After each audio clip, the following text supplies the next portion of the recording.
I guess you could say here is the perfect little girl from the 1950s that grew up in New York, had a very proper mother. You can see the perfect little coat and that incredible hat. You might wonder, how did this perfect little girl become such a radical, which I did pretty quickly. And I was really lucky because I grew up in the period of the civil rights movement and the anti-war movement. And I also had a very good education.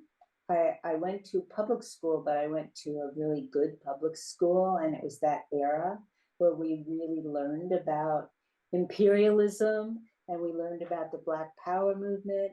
And so by the time I went to college, which was in the late 60s, I was already pretty radicalized.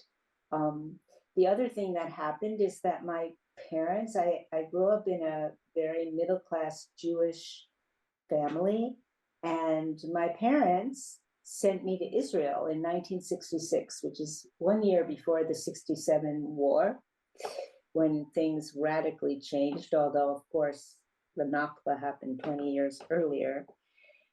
But that also influenced me because although they wanted me to become more pro-Israeli, actually what I saw in Israel was a lot of racism. And so it began to open my eyes also to Zionism, although I wouldn't have been able to like articulate it in that way when I was just a teenager.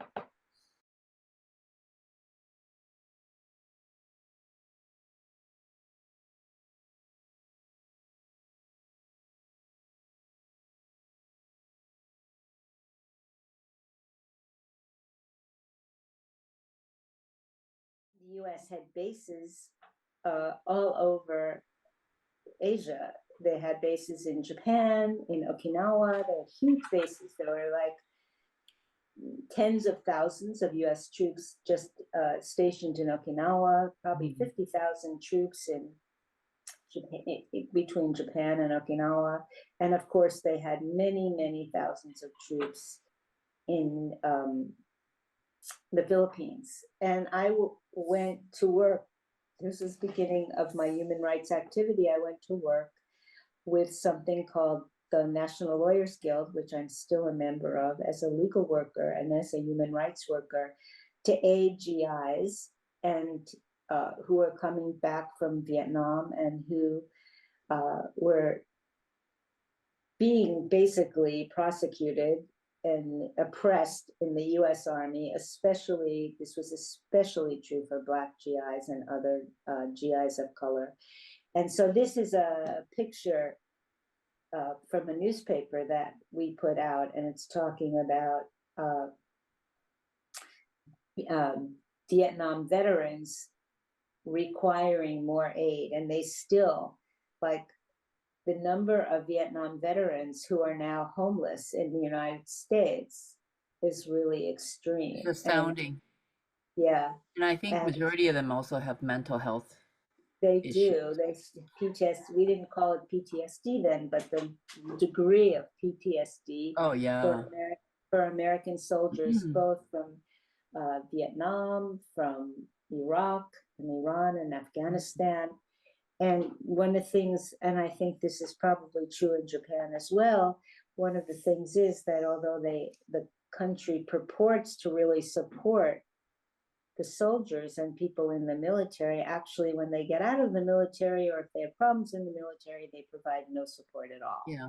What year is this poster? This is from 1974. 1974, okay. So it's 2 years after Okinawa reverted to Japan. Yeah, but hadn't completely. But the bases stayed. Yeah, and we thought the bases were going to leave, and they didn't. And in fact, what happened was some of the bases left, but they were only replaced by Japanese bases. Right. And then they're other still there. Were built. Yeah, and both are still there. Yeah.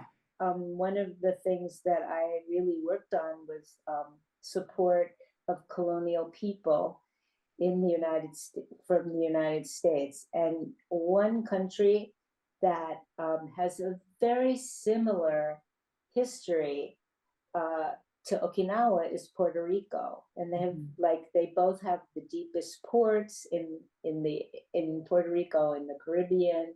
They were occupied by colonial powers, in this case the Americans. They had the same thing, like about speaking English, as Okinawans had about speaking Japanese.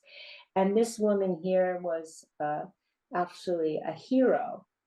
Her name is Lolita Lebron, and she's a hero of the Puerto Rican people. She was in prison for many, many years. She was a revolutionary, and she was in prison. And when she got out, she came to speak in California, and I supported her release. And that's me with my daughter, Ona. Oh, this is Ona. Yeah. Cute. So that was a What year long is this? time ago. This is 1980. In San Francisco. Yeah.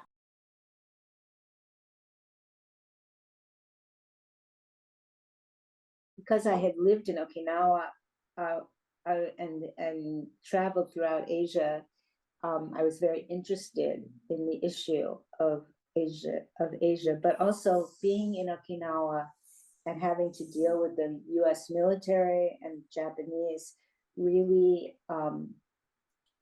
convinced me about the relationship of women's oppression to colonial oppression and imperialism, actually, and that women are oppressed in many ways, but also that it's not one thing or another. It's a whole system that is called imperialism, and that the United States, being an American citizen, that you have a particular responsibility about that. And I'm not someone who thinks if you get rid of capitalism, if you get rid of one thing, you're going to get rid of another thing. But rather More familiar with that rhetoric. Yeah, but rather that the system of imperialism is something where everything is intertwined, intellectually, ideologically, economically, and so we have to unravel the entire system. This is a picture. In 1995, the United Nations declared it to be the Year of Women, and there was a huge women's conference in Beijing in the summer of 1995, and that's where Hillary Clinton said women's rights are human rights. However, this woman, you can't see, but you can see me in red, and then the woman next to her, his name is Lisa Massa, and she's from an organization called Gabriela, which is an umbrella organization in the Philippines of women in the Philippines. And actually, they were the ones that coined the term women's rights or human rights.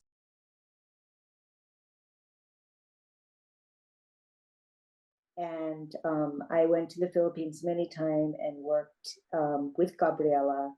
And this is actually a labor rally. And because I was from the United States, they asked me to speak.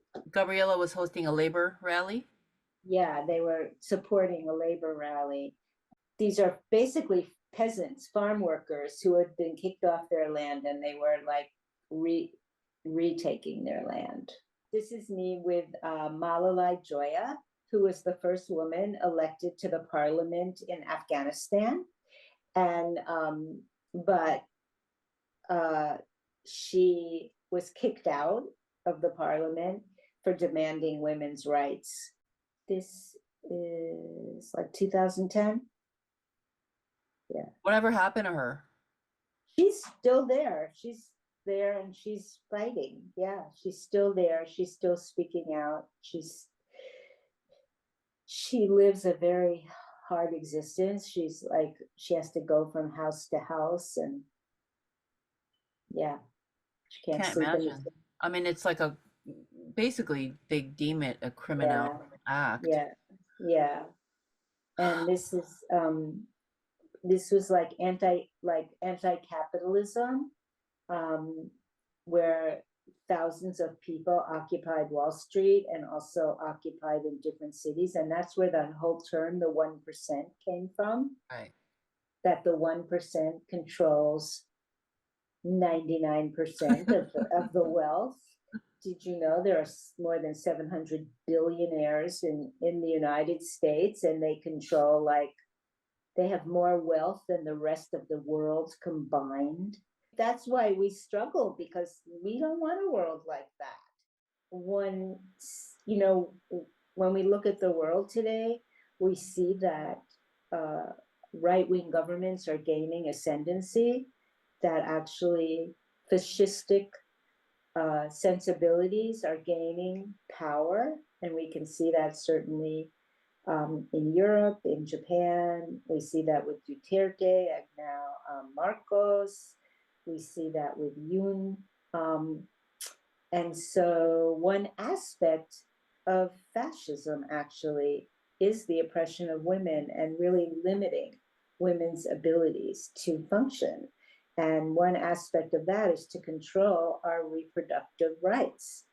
And it's happening all over. And so you've probably heard that last year, the Supreme Court, which is very right-wing, struck down Roe versus Wade. Struck down Roe v. Wade, which was the federal law that said you could have an abortion.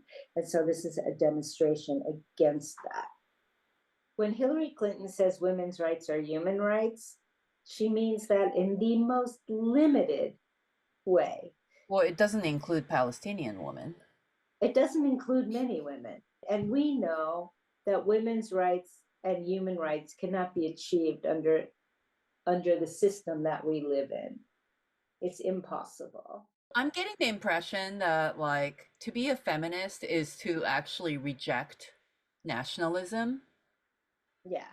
And that every nation state to some extent has structurally this intricate relationship with patriarchy.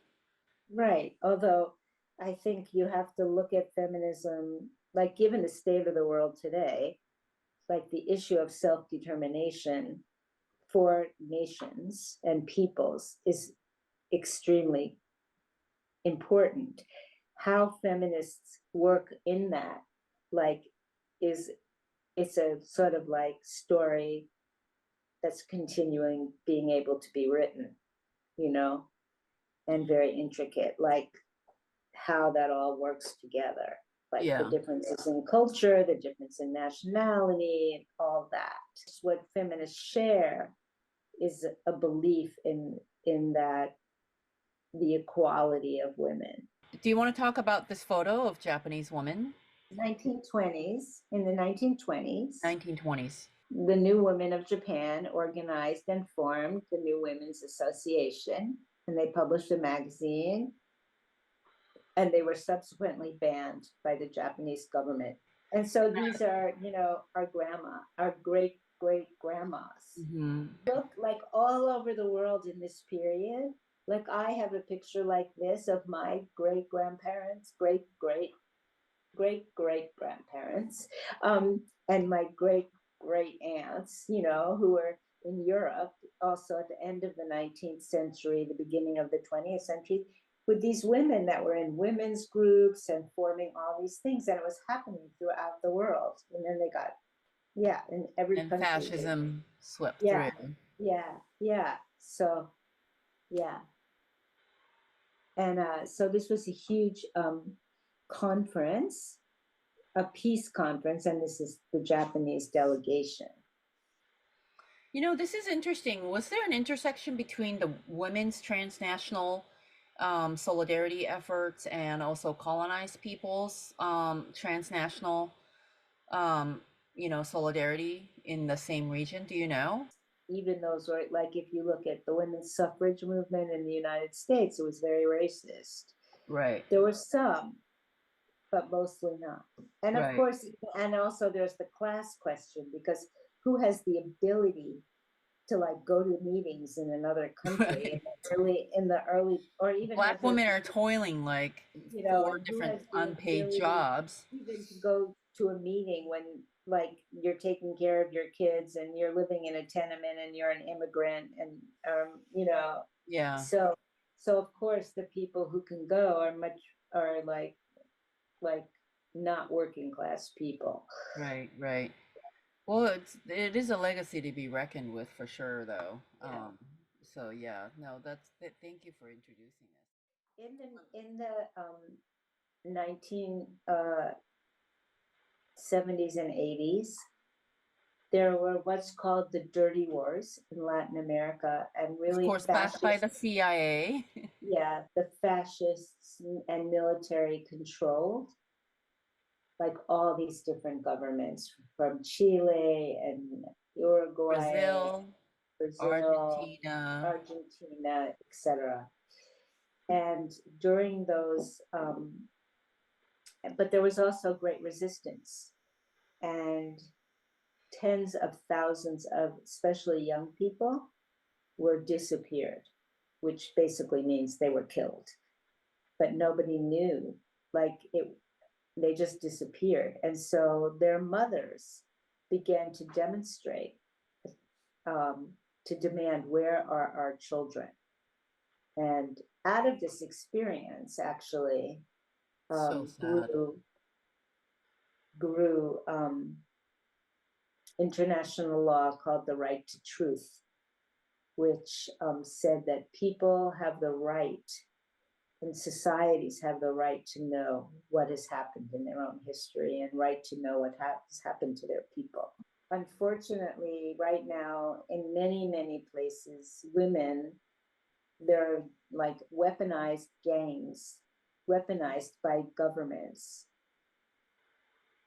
to basically disrupt societies. And this is happening all over the place throughout Latin America. And one place that it's really happening is in Mexico, where there's so many women have been killed and femicide. And so this law is really important in saying we demand to know what's happened to all these women who have been disappeared. So Yuri Kochiyama was a Japanese American whose family was interned in concentration camps in the United States. And then she lived in New York, and she got very familiar and very inspired by the Black Liberation Movement. She was a friend of Malcolm X, and she was also a friend of other Black nationalists.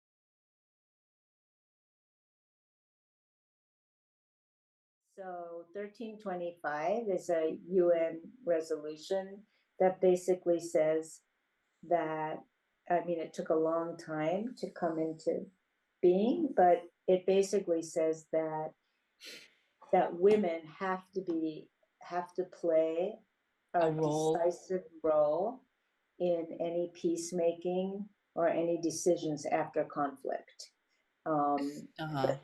It extends sort of further from conflict, because it basically said, it sort of lays the basis that women have to be involved in decision making and in societies, even though it's very specific about conflict. But it's one of the first that really kind of explicitly connected gender with security. Right. And peace building. Right. So women's participation and women's rights, 1820. And also, I think this was a way of part of the Rome Statute, which also calls into question the issues of genocide, the issues of rape in particular, and rape being a crime against humanity, which is a really amazing thing, because for millennia, issue of rape during warfare was just considered to be normal. Now it's considered a crime against humanity, is a really step forward.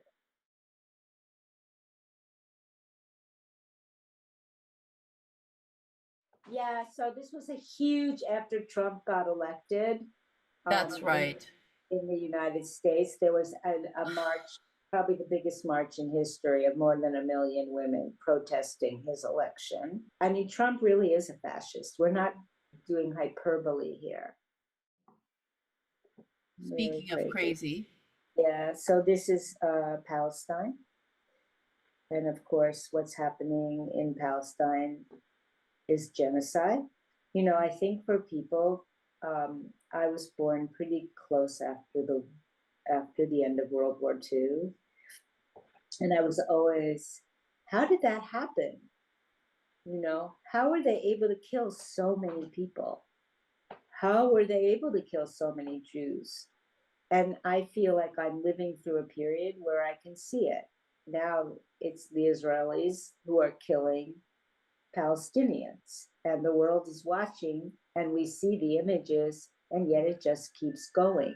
Even though at the same time, we also see an amazing movement growing in opposition. So, but it's very, I'm sure for people in Japan too, it's very frustrating to not be able to completely change history. So we have to look at it like little by little, we're changing how people view this war and how people view the United States and how people view the war industry. So we have to continue to support the Palestinian people.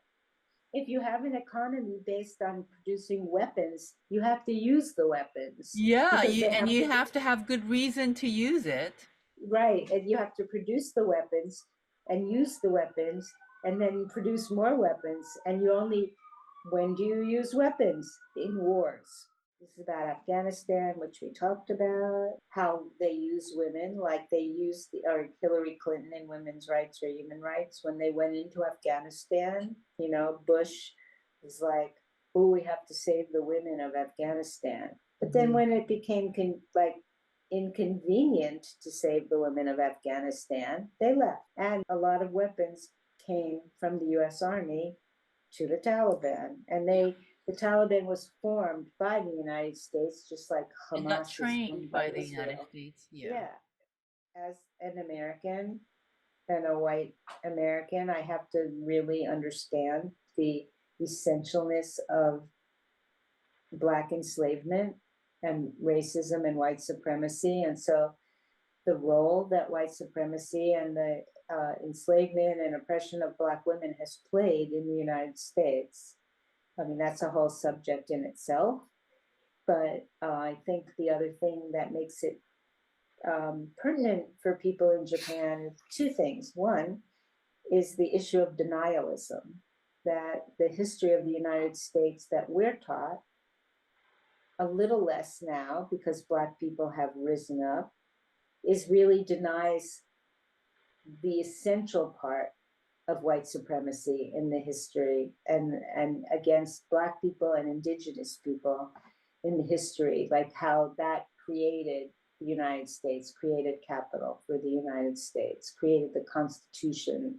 Everything in the United States is based on this system of slavery.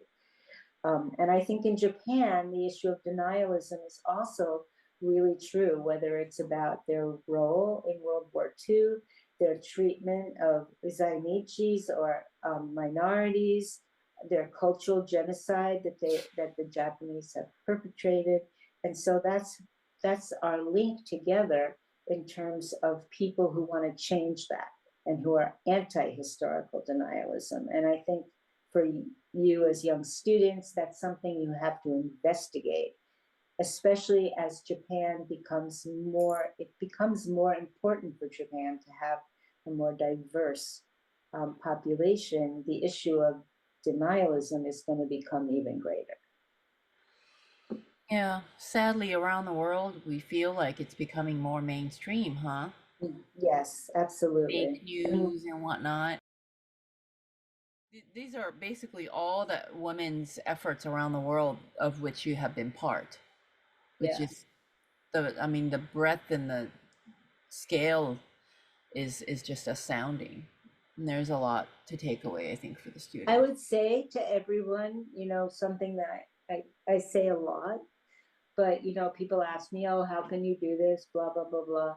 And I go, like, being an activist actually is like the greatest life, and having purpose and having a purpose to change the world is really great. And so, in whatever way you can, you don't have to be in like all these things, but in your own life, making a difference and not just being consumed by your own self or your children or whatever. It's also the best thing for your children, and for women to have like that kind of life is really important.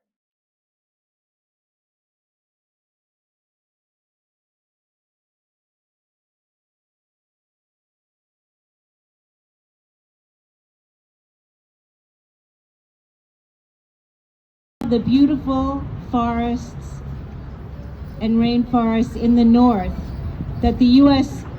Army was using to practice what they then did to defoliate, what they then did in Vietnam and Thailand and Cambodia.